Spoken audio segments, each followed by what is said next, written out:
an Abi Hind Ad-Dari radhiyallahu anhu an Rasulillah sallallahu alaihi wasallam qala Allah ta'ala man lam yarda biqada'i wa lam yasbir ala bala'i falyaltamis rabban siwaya.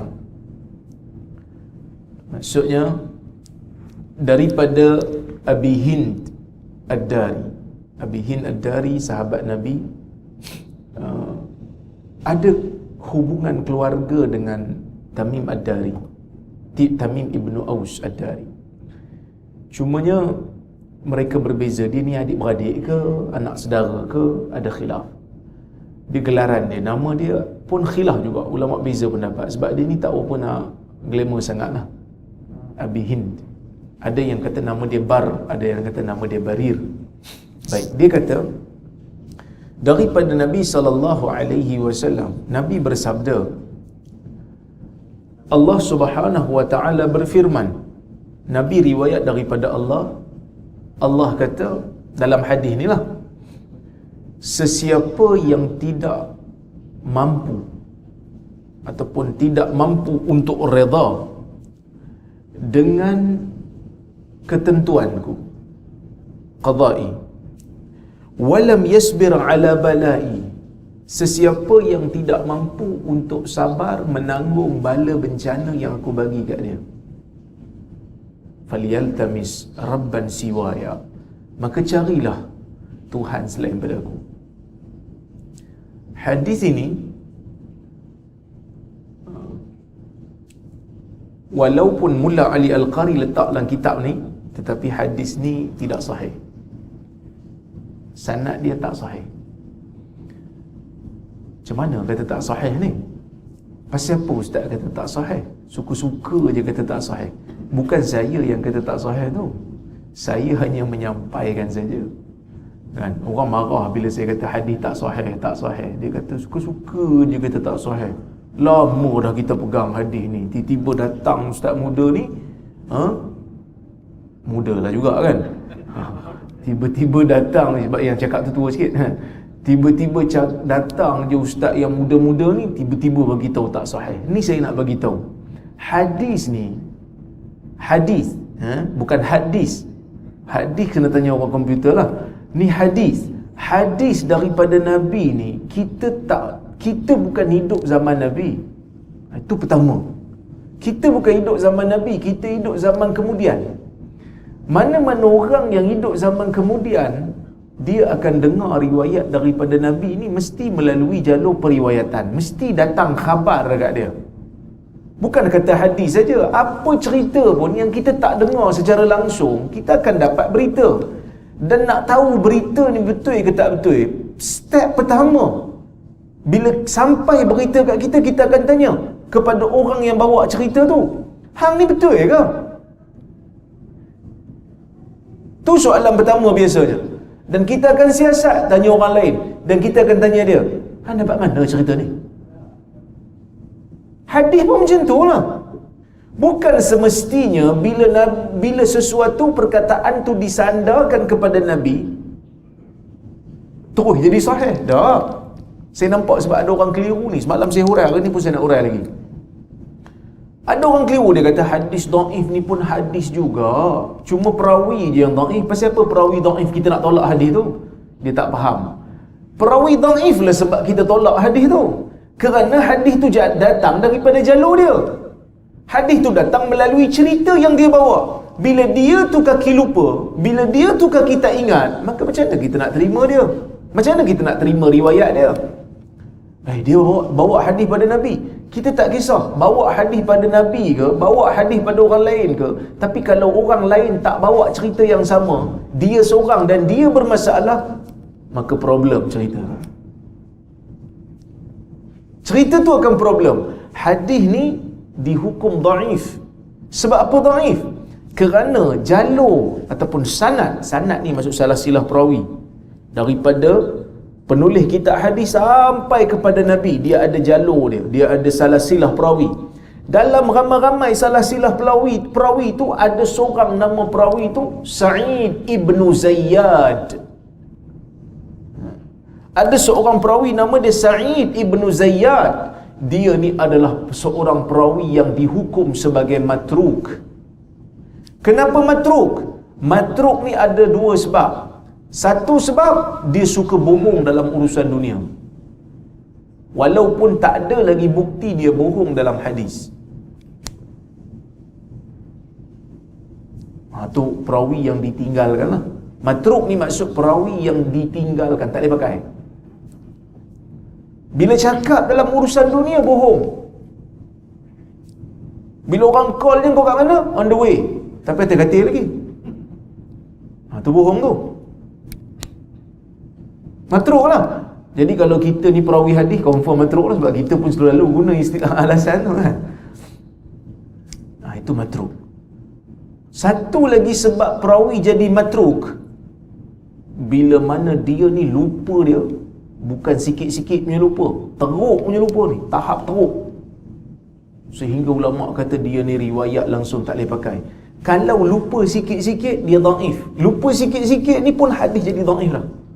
Takut dia lupa. Maka sebab itu hadis dhaif yang lupa sikit-sikit ni, dia boleh upgrade, naik jadi hasan li ghairi, bila mana ada sokongan lain. Tapi kalau perawi yang jenis macam ni, tak boleh angkat riwayat dia. Dia ni lupa tahap teruk. Jadi Sa'id bin Zayyad ni perawi yang matruk. Siapa kata matruk? Bukan Rozaimi kata matruk. Yang kata matruk ni ulama' lain. Nama dia Al-Azdi. Sehingga Ibnu Hibban, Ibnu Hajar Asqalani menukilkan dalam kitab dia Lisanul Mizan, kata-kata Ibnu Hibban. Ibnu Hibban ni ulama' hadis. Dia kata apa? Saya nukil. Dia kata, la adril baliyah mimman hiya minhu au min abihi au min jaddihi. Kata Ibnu Hibban semak riwayat Sa'id ni. Ibnu Hibban kata riwayat dia bermasalah. Hadis yang dia bawa ni bermasalah, bercanggah dengan riwayat orang lain. Tapi aku tak tahulah bala ni datang pada mana, kata Ibnu Hibban. Daripada dia ke, daripada bapak dia ke, daripada tok dia? Sebab dia ni jenis riwayat daripada bapak, daripada tok, riwayat kerabat ni. Bukan kata dia seorang bermasalah. Bapak dia pun dhaif, tok dia pun dhaif. Maka sebab itu kata Ibn Hajar, bapak dia nama Sa'id bin Zayyad. Bapak dia Zayyad bin Fa'id. Tok dia Fa'id bin Zayyad. Orang Arab mesti ulang-ulang nama ni kan. Muhammad bin Abdullah bin Muhammad bin Abdullah bin Muhammad. Sebab tu dia ada Abdullah Sani, Abdullah kedua, Abdullah pertama. Sebab dia sekulang nama. Nama dia Sa'id bin Zayyad. Dia ni teruk dah. Dia riwayat daripada bapak dia Zayyad bin Fa'id, pun dhaif. Bapak dia riwayat daripada tok dia Fa'id ibnu Zayyad, pun dhaif. Maka ada 3 orang perawi bermasalah. Maka sebab tu riwayat ni tak sahih. Tak ada kesokongan lain ustaz. Pertama, riwayat terlalu dhaif, tak boleh angkat status dia. Tapi saya bagi tahu jugalah, Syekh Huwaini masa dia sebut hadis ni, dia kata ada. Syekh Huwaini ni orang yang nilai hadis dalam kitab ni. Dia kata ada sokongan lain datang melalui jalur sahabat lain, iaitu Anas bin Malik.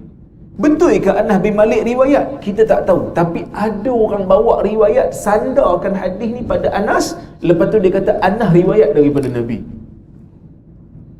Hadis yang hampir sama. Tetapi hadis ni kata Sam'ani. Yang Anas tu, riwayat Anas tu Sam'ani kata isnaduhu muzlim. Sanadnya gelap gelita. Daripada awal sampai ke sudah tak tahu siapa. Hanya ada nama-nama tak dikenali, cuma Anas je dikenali. Sebab itu hadis ni tak sahih. Hadis ni tak sahih. Tapi makna dia betul ke? Saya tengok maknanya macam betul lah. Tapi oleh kerana bukan semua makna betul, kita boleh sandar dekat Nabi. Kan? Kalau saya kata Najib itu lelaki, betul tak? Setuju? Ke ada yang sangsi? Kalau saya kata Najib lelaki, betul lah kan? Boleh saya kata ada hadis kata Najib tu lelaki? Tak boleh. Bukan semua benda betul kita boleh sandar kat Nabi. Kadang-kadang orang kita bila kata hadis ni palsu, dia kata apa salahnya, yang penting pengajaran kita nak ambil tu. Pengajaran tu yang penting. Pengajaran, kalau nak buat cerita pengajaran, pergi sandar dekat kancil dan kura-kura. Jangan sandar dekat Nabi. Kerana bila sandar dekat Nabi, dia jadi agama. Agama tak boleh bohong-bohong ni. Bohong tak boleh dalam Islam ni. Menggunakan nama Nabi tak boleh bohong. Tak ada bohong atas nama Nabi ni, tak ada istilah bohong syar'i, tak ada. Tapi kalau bohong dalam isu lain, ada bohong syar'i. Contoh dalam perang, boleh bohong. Sebab tu tentera kita pakai baju warna hijau belang-belang, sebab nak bagi sama dengan pokok. Orang tak nampak. Tu bohong tu. Tapi tak apalah perang. Ataupun cakap dengan isteri, tu boleh bohong. Dulu saya cerita dah kan? Pernah cerita? Ke tak pernah? Saya banyak tempat kuliah, saya tak ingat. Kadang-kadang saya sebut kat sini, saya tak sebut kat sini. Cakap dengan isteri boleh bohong. Isteri cakap dengan suami pun boleh bohong. Nampak? Yang isteri dah suka dah. Tadi dia macam terkejut. Macam mana ni suami aku selama ni cakap dengan aku kan? Ataupun dia kata selama ni suami aku tak pernah tipu aku. Ustaz pula kata boleh tipu.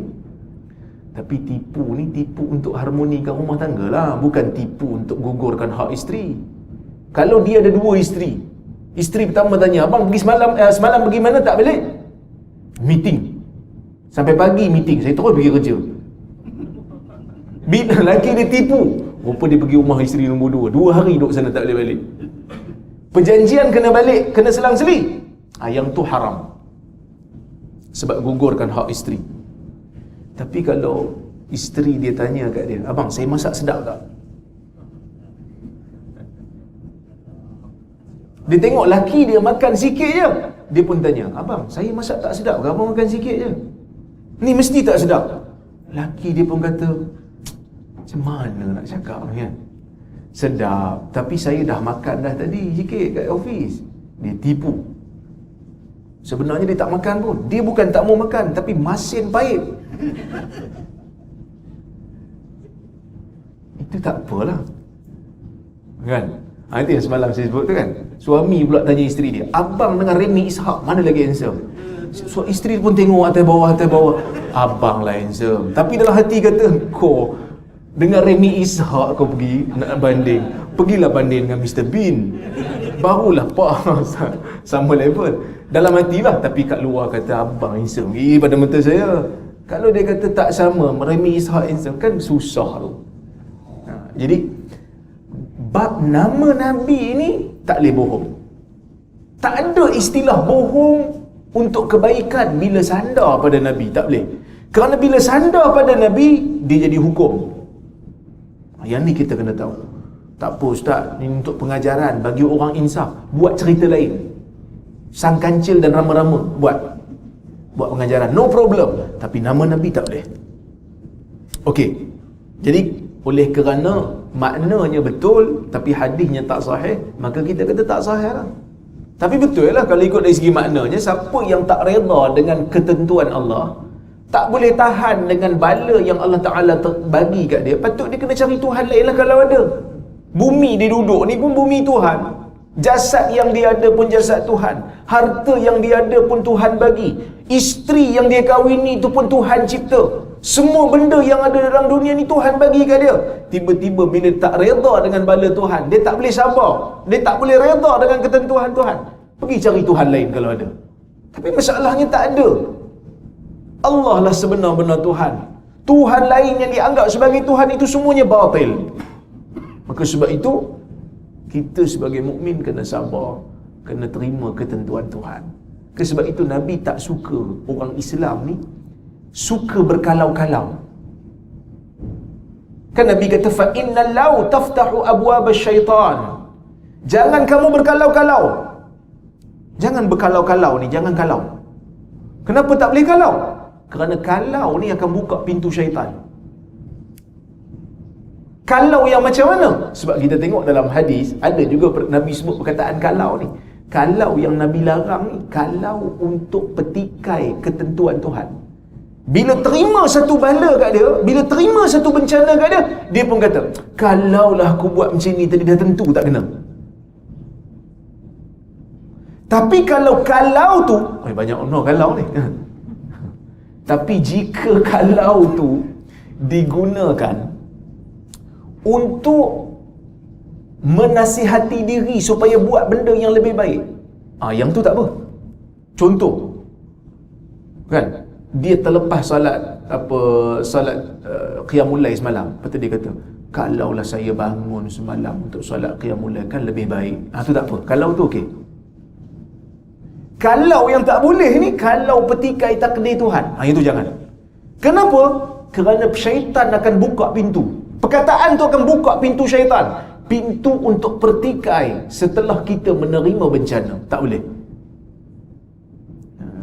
Itu tak boleh. Bahkan dalam hadis, bukan sekadar kalau tak boleh, cela syaitan pun tak boleh. Kita terima satu bencana, kita terima satu bala, kita pergi cela syaitan. Celaka syaitan. Nabi tak bagi. Kerana yang bagi bencana dekat kamu tu bukan syaitan. Walaupun syaitan itu memang dicela, tapi bila kita cela syaitan disebabkan kita terima bencana, pertama, mulut kita tu akan jadi mulut yang sentiasa maki hamun. Nabi tak suka. Yang keduanya, seolah-olah kita nak melepaskan kemarahan kita atas musibah yang kita terima kepada satu benda yang tak ada kaitan pun dengan musibah tu. Kita terkena musibah, jatuh daripada kursi, kita marah syaitan. Sedangkan bencana tu datang daripada Allah. Yang kita nak pergi marah syaitan, apa manfaatnya? Ya, bukan marah lah, kita kena marah syaitan sebab dia musuh. Tapi kita pergi maki syaitan. Maka Nabi ajar, bila kita kena musibah apa, daripada maki syaitan, sebut bismillah dengan nama Allah. Itu lebih baik. Ataupun sebut perkataan-perkataan yang Nabi ajar ketika kena musibah. Inna lillahi wa inna ilaihi raji'un. Kita daripada Allah, kepadanya kita kembali. Supaya kita ingat balik, hidup dalam dunia ni memang tempat untuk terima musibah. Hidup dalam dunia ni memang tempat untuk kita menerima kesakitan. Memang tempat untuk kita terima ujian yang tidak disukai oleh nafsu. Sebab itu dalam hadis Muslim Nabi kata apa?